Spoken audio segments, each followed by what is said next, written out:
నమస్తే గీర్వాణ Bharati YouTube channel ప్రేక్షకులకు స్వాగతం. ఈరోజు మనం సిఈయుటి ఆన్లైన్ అప్లికేషన్ ఫామ్ని ఎలా ఫిల్ చేయాలి అని తెలుసుకుందాం. సిఈయుటి అంటే common university entrance test. So ఆన్లైన్లోనే అప్లికేషన్ కూడా ఫిల్ చేసి సబ్మిట్ చేయవలసి ఉంది. సో అది ఎలా చేయాలి ఏంటి అని ఈరోజు తెలుసుకునే ప్రయత్నం చేద్దాం. దానికోసం గూగుల్ క్రోమ్లోకి వెళ్దాం. సర్చ్ బార్లో CUET.samarth.ac.in అని URL సెర్చ్ చేద్దాం. సెర్చ్ చేసిన తర్వాత మనకి CUET పోర్టల్ ఓపెన్ అయ్యింది. ఇక్కడ సైన్ ఇన్, ఆ తర్వాత రిజిస్టర్ అని 2 ఆప్షన్స్ కనిపిస్తున్నాయి. సో మనం మొదటిసారిగా ఫామ్ ని ఫిల్ చేయబోతున్నాము కనుక రిజిస్టర్ అనే ఈ బటన్ పైన క్లిక్ చేయాలి. లేదా మనకు ఆల్రెడీ కానీ యూజర్ ఉండి ఉంటే అక్కడ సైన్ ఇన్ పైన క్లిక్ చేసి మన యూజర్ నేమ్ పాస్వర్డ్ ఇచ్చి కూడా ముందుకు వెళ్ళొచ్చు. సో మనమైతే ఇప్పుడు రిజిస్టర్ అనే ఈ బటన్ పైన క్లిక్ చేసి ముందుకెళ్దాం. సో క్లిక్ చేసిన తర్వాత చాలా ఇన్ఫర్మేషన్ చూపించింది. డౌన్లోడ్ ఇన్ఫర్మేషన్ బులెటిన్ అని కూడా ఉంది. ఈ బులెటిన్లో మనకి ఇన్స్ట్రక్షన్స్ ఇచ్చారు. ఫామ్ ఎలా ఫిల్ చేయాలి, ఎలాంటి సబ్జెక్టులు సెలెక్ట్ చేసుకోవాలి, ఫీజు ఎంత మొదలైన అన్ని డీటెయిల్స్ ఉన్నాయి. సో అలాగే మెయిన్ పేజ్లో కూడా చాలా డీటెయిల్స్ ఉన్నాయి. రిజిస్ట్రేషన్ ఫామ్ ఎలా ఫిల్ చేయాలి, అప్లికేషన్ ఫామ్ ఎలా ఫిల్ చేయాలి, తర్వాత ఫీజు ఎంత ఉంటుంది, ఇలాంటి మొత్తం అన్ని డీటెయిల్స్ ఇవ్వడం జరిగింది. ఇవన్నీ కేర్ఫుల్గా మనము చదువుకోవాలి. అన్నీ చదువుకున్న తర్వాత కింద చెక్ బాక్స్ మీద క్లిక్ చేసి క్లిక్ హియర్ టు ప్రొసీడ్ అని క్లిక్ చేయాలి. అలా క్లిక్ చేసిన తర్వాత రిజిస్ట్రేషన్ ఫామ్ మనకి ఓపెన్ అవుతుంది. అందులో మన పర్సనల్ డీటెయిల్స్ని ఫిల్ చేయవలసి ఉంటుంది. 10th క్లాస్ మార్క్ షీట్లో ఉన్నటువంటి మన పేరుని ఫిల్ చేయాలి, ఫాదర్ నేమ్ ఫిల్ చేయాలి, మదర్ నేమ్ ఫిల్ చేయాలి, డేట్ ఆఫ్ బర్త్ ఫిల్ చేయాలి, జెండర్ ఫిల్ చేయాలి, నేషనాలిటీ ఫిల్ చేయాలి. అలాగే ఇక్కడ ఐడెంటిటీ టైప్ అని ఉంది, అది కూడా సెలెక్ట్ చేయాలి. అందులో మన దగ్గర పాన్ కార్డ్ ఉంటే PAN card, school ID card, passport, voter ID, ration card with photograph, bank passbook with photograph, driving licence, other valid government identity with photograph అని ఉంది. వీటిలో ఏదైనా మనం సెలెక్ట్ చేయొచ్చు. ఇక్కడ ఆధార్ లేదు కాబట్టి other valid government identity with photograph అనేది సెలెక్ట్ చేసి ఆధార్ కార్డ్ నెంబర్ కూడా మనము ఇచ్చేసేయచ్చు అనమాట. ద ప్రజెంట్ అడ్రస్ అని ఉంది. సో ఈ డీటెయిల్స్ అన్నీ ఫిల్ చేసి కింద మన మెయిల్ ఐడి అడుగుతోంది. సో మన మెయిల్ ఐడిని కూడా ఫిల్ చేయాలి. ఆ తర్వాత మన మొబైల్ నెంబర్ని కూడా ఎంటర్ చేయాలి. తర్వాత ఆల్టర్నేట్ కాంటాక్ట్ నెంబర్ అని అడిగింది. సో ఇక్కడ మన మదర్ది కానీ ఫాదర్ది కానీ ఫోన్ నెంబర్ కూడా ఇవ్వాలి. పర్మనెంట్ అడ్రస్ అని అడిగింది. సో పర్మనెంట్ అడ్రస్ కూడా ఫిల్ చేయాలి. చూస్ పాస్వర్డ్ అని ఉంది. సో ఇక్కడ పాస్వర్డు ఖచ్చితంగా 8 నుంచి 13 క్యారెక్టర్లు ఉండాలని, ఒక స్పెషల్ క్యారెక్టర్ ఉండాలని, ఒక అప్పర్ కేస్ క్యారెక్టర్ ఉండాలని, ఒక లోయర్ కేస్ క్యారెక్టర్ ఉండాలని, ఒక న్యూమరిక్ కూడా ఉండాలి అని చెప్తోంది. సో ఆ విధంగా మనము ఒక పాస్వర్డ్ని సెట్ చేసుకోవాలి. ఆ పాస్వర్డ్ని మళ్ళీ కన్ఫర్మ్ చేయాలి. ఆ తర్వాత సెక్యూరిటీ క్వశ్చన్ ఒకటి అడుగుతుంది.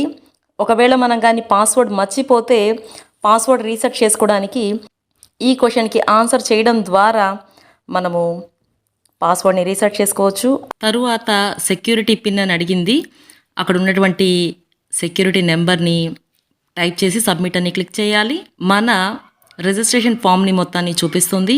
సో ఇక్కడ ఉన్న డీటెయిల్స్ అన్నీ చెక్ చేసుకోవాలి ఒకసారి. Particulars check list to be verified అని ఉంది. సో ఇక్కడ my name, date of birth ఇలా అన్నీ ఉన్నాయి. వీటన్నిటిపైన టిక్ మార్క్ క్లిక్ చేయాలి. తర్వాత డిక్లరేషన్ ఉంది ఆ కింద, దానిపైన కూడా క్లిక్ చేయాలి. ఆ తర్వాత submit and send OTP to mobile అని క్లిక్ చేయాలి. ఓటీపీని ఎంటర్ చేసి సెక్యూరిటీ పిన్ని కూడా ఎంటర్ చేసి సబ్మిట్ అని క్లిక్ చేయాలి. సో ఇక్కడితో మనం రిజిస్ట్రేషన్ ప్రాసెస్ పూర్తి చేసాము. ఇక అప్లికేషన్ ఫామ్ని ఫిల్ చేయడం చూద్దాం. కంటిన్యూ అప్లికేషన్ ఫామ్ అని ఉంది, దీనిపైన క్లిక్ చేయాలి. అప్లికేషన్ ఫామ్ ఓపెన్ అవుతుంది. ఇందులో మనం ఆల్రెడీ ఫిల్ చేసిన మన పర్సనల్ డీటెయిల్స్ అన్నీ కనిపిస్తూ ఉంటాయి. అవి కాకుండా ఎక్స్ట్రాగా ఫాదర్ క్వాలిఫికేషన్ ఏంటి, ఫాదర్ ఆక్యుపేషన్ ఏంటి, అలాగే మదర్ డీటెయిల్స్ ఇలాంటివి కొన్ని అడుగుతుంది. వీటన్నిటిని కూడా ఫిల్ చేయాలి.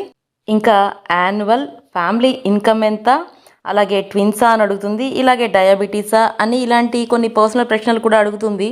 వాటికన్నిటికీ కూడా మనం సమాధానం చెప్పాలి. ఇంకా ప్లేస్ ఆఫ్ రెసిడెన్సీ అని, మోడ్ ఆఫ్ ప్రిపరేషన్ అని, medium of study in qualifying exam అని, కాశ్మీర్ మైగ్రేటా అని, స్పోర్ట్స్ కోటా ఉందా, ఎన్సీసీ కోటా ఉందా, ఇలాంటి కొన్ని ప్రశ్నలు కూడా అడుగుతుంది. ఇవన్నీ ఫిల్ చేసి సేవ్ అని క్లిక్ చేయాలి. ఇక్కడితో మన పర్సనల్ డీటెయిల్స్ ఫిల్ చేయడం పూర్తయింది. అవన్నిటిని ఒకసారి చెక్ చేసుకోవాలి. ఆ తర్వాత ప్రొసీడ్ టు నెక్స్ట్ సెక్షన్ అని క్లిక్ చేయాలి. సో ఇప్పుడు మన ఎడ్యుకేషనల్ డీటెయిల్స్ అన్నీ ఫిల్ చేయాలి. అందులో రిజల్ట్ స్టేటస్ చెప్పాలి, పాసింగ్ ఇయర్ చెప్పాలి, క్వాలిఫైయింగ్ ఎగ్జామ్ చెప్పాలి, ప్లేస్ ఆఫ్ స్కూలింగ్ చెప్పాలి, type of school or college చెప్పాలి, క్వాలిఫైయింగ్ ఎగ్జామినేషన్ కంట్రీ చెప్పాలి, మన roll number, result mode, maximum marks obtained, percentage, ఇవన్నీ కూడా ఫిల్ చేయాలి. సో ఇదే విధంగా 12th క్లాస్ డీటెయిల్స్ కూడా అడుగుతుంది. రిజల్ట్ స్టేటస్, పాసింగ్ ఇయర్, ఇవన్నీ. సో ఇవన్నీ కూడా ఫిల్ చేసి కింద సేవ్ అనే బటన్ ఉంటుంది, ఆ బటన్ని క్లిక్ చేయాలి. సేవ్ చేసిన తరువాత మనకి ఎడ్యుకేషనల్ డీటెయిల్స్ అన్నీ రివ్యూ చేసుకోవడానికి చూపిస్తుంది. సో అన్నీ ఒకసారి చెక్ చేసుకొని కింద ప్రొసీడ్ టు నెక్స్ట్ సెక్షన్ అని ఉంటుంది, దానిపైన క్లిక్ చేయాలి. ఇప్పుడు మనం ఎగ్జామినేషన్ సెంటర్ని సెలెక్ట్ చేసుకోవాలి. ప్రిఫరెన్స్ 1 అండ్ ప్రిఫరెన్స్ 2 అని 2 ఇస్తుంది. సో ఏ స్టేట్లో ఏ సిటీలో రాయాలనుకుంటున్నామో ప్రిఫరెన్స్ 1, 2లో సెలెక్ట్ చేయాలి. సేవ్ బటన్ని క్లిక్ చేయాలి. So examination centre details fill చేయడం పూర్తయింది. సో వాటిని ఒకసారి రివ్యూ చేసుకోవాలి. ఆ తర్వాత ప్రొసీడ్ టు నెక్స్ట్ సెక్షన్ అని క్లిక్ చేయాలి. ఇప్పుడు యూనివర్సిటీ ప్రేయర్ని, అందులో మనం చదవాలనుకుంటున్నటువంటి ప్రోగ్రామ్ని సెలెక్ట్ చేసుకోవాలి. ఇక్కడ ఒకటి కంటే ఎక్కువ యూనివర్సిటీలని కూడా సెలెక్ట్ చేసుకోవచ్చు. సో దానికోసం యాడ్ అని క్లిక్ చేయడం ద్వారా మరో యూనివర్సిటీని సెలెక్ట్ చేసుకోవచ్చు, అక్కడ ప్రోగ్రామ్ని కూడా సెలెక్ట్ చేసుకోవచ్చు. ఆ తర్వాత యూనివర్సిటీ ప్రోగ్రామ్ సెలక్షన్ ప్రివ్యూ అని ఉంది, దీనిపైన ఒకసారి క్లిక్ చేయాలి. మనం సెలెక్ట్ చేసిన యూనివర్సిటీ పేరు, ప్రోగ్రామ్ పేరు రివ్యూ కోసం కనిపిస్తుంది. ఒకసారి చెక్ చేసుకొని ప్రొసీడ్ టు నెక్స్ట్ సెక్షన్ అని క్లిక్ చేయాలి. ఇప్పుడు అప్లికేషన్ ఫామ్లో టెస్ట్ పేపర్, సబ్జెక్ట్ సెలెక్షన్ చేసుకోవాల్సి ఉంటుంది. ఇందులో అప్ టు 3 సబ్జెక్ట్స్ మనము సెలెక్ట్ చేసుకోవచ్చు. ఇందులో ఫస్ట్ది సెక్షన్ 1Aలో 13 లాంగ్వేజెస్ ఇచ్చున్నారు, అందులో ఏదో ఒకటి సెలెక్ట్ చేసుకోవచ్చు. సెక్షన్ 1Bలో 20 లాంగ్వేజెస్ ఇచ్చారు, అందులో కూడా ఏదో ఒకటి సెలెక్ట్ చేసుకోవచ్చు. కానీ డొమైన్ స్పెసిఫిక్ సబ్జెక్టు 27 ఇచ్చారు, అందులో ఖచ్చితంగా మనము ఏ ప్రోగ్రామ్ చదవాలనుకుంటున్నామో దానికి సంబంధించిన సబ్జెక్ట్ని సెలెక్ట్ చేసుకొని తీరాల్సిందే. మనం ఇంతకుముందు చెప్పుకున్నట్టుగా అప్ టు 3 సబ్జెక్ట్స్ సెలెక్ట్ చేసుకుంటే కేవలం 750 రూపీస్ జనరల్ కేటగిరీ వాళ్ళు కట్టాల్సి ఉంటుంది.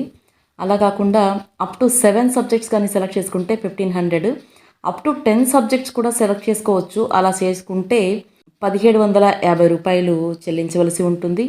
అదే ఓబీసీ, ఈడబ్ల్యూఎస్ వాళ్ళైతే up to 3 సబ్జెక్ట్స్కి 700, up to 7 సబ్జెక్ట్స్కి 1400, up to 10 సబ్జెక్ట్స్కి 1650 rupees pay చేయవలసి ఉంటుంది. SC, ST, PWD, third gender వాళ్ళు అయితే up to 3 subjects 650 rupees, up to 7 subjects 1300 rupees, up to 10 subjects 1550 rupees pay చేయవలసి ఉంటుంది. ఫర్ ఎగ్జాంపుల్ ఇక్కడ నేను 3 సబ్జెక్ట్స్ మాత్రమే సెలెక్ట్ చేసుకొని రిమైనింగ్ 7 సబ్జెక్ట్స్కి నాట్ అప్లికబుల్ అని సెలెక్ట్ చేసుకున్నాము. సో కింద డిక్లరేషన్ ఉంది, దాని మీద టిక్ చేసి సేవ్ బటన్ని క్లిక్ చేయాలి. కింద సబ్జెక్ట్ రివ్యూ పేజ్ ఓపెన్ అయింది. సో మనం సెలెక్ట్ చేసినటువంటి సబ్జెక్టులు ఓసారి చెక్ చేసుకొని ఆ తర్వాత డిక్లరేషన్ పైన క్లిక్ చేసి తర్వాత ప్రొసీడ్ టు నెక్స్ట్ సెక్షన్ అని క్లిక్ చేయాలి. ఇప్పుడు అప్లోడ్ డాక్యుమెంట్స్ పేజ్లోకి వచ్చాము. సో ఇందులో మన ఫోటో, సిగ్నేచర్, అలాగే మనం క్యాస్ట్ ఏదైనా పెట్టుంటే ఆ క్యాస్ట్ సర్టిఫికేట్ మొదలైనవి అప్లోడ్ చేయాలి. సెలెక్ట్ ఏ ఫైల్ అని క్లిక్ చేయాలి. మన ఫోటోని సెలెక్ట్ చేయాలి. స్టార్ట్ అప్లోడ్ అని క్లిక్ చేయాలి. ఈ విధంగానే మిగిలిన అన్ని డాక్యుమెంట్స్ని కూడా అప్లోడ్ చేయాలి. ప్రొసీడ్ అని క్లిక్ చేయాలి. ఇప్పుడు మనం ఫిల్ చేసినటువంటి మొత్తం అప్లికేషను మనకి కనిపిస్తుంది.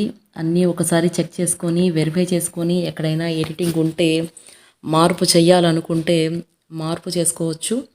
చేసిన తర్వాత కింద particulars check list to be verified అని ఉంటుంది. అక్కడ మన డీటెయిల్స్ అన్నీ ఉంటాయి. అవన్నీ ఒకసారి చెక్ చేసుకొని చెక్ బాక్స్ మీద టిక్ చేయాలి.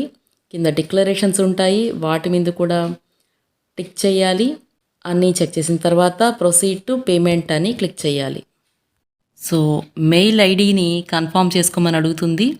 సో మన మెయిల్ ఐడిని మరోసారి ఇచ్చి కన్ఫర్మ్ చేసుకొని కింద సెక్యూరిటీ పిన్ని ఎంటర్ చేయమని అడుగుతుంది.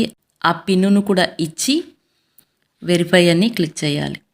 మన మెయిల్కి ఒక ఓటీపీ వస్తుంది. ఆ ఓటీపీని వెరిఫికేషన్ కోడ్లో ఎంటర్ చేసి సెక్యూరిటీ పిన్ బాక్స్లో ఎంటర్ చేసి వెరిఫై అని క్లిక్ చేయాలి. ఆ తర్వాత మన అప్లికేషన్ మొత్తం పూర్తయిందని దాన్ని అందరినీ ఒకసారి చెక్ చేసుకోవడం కోసం మనకి చూపిస్తుంది. దానికోసం కంటిన్యూ అప్లికేషన్ ఫామ్ అని క్లిక్ చేయాలి.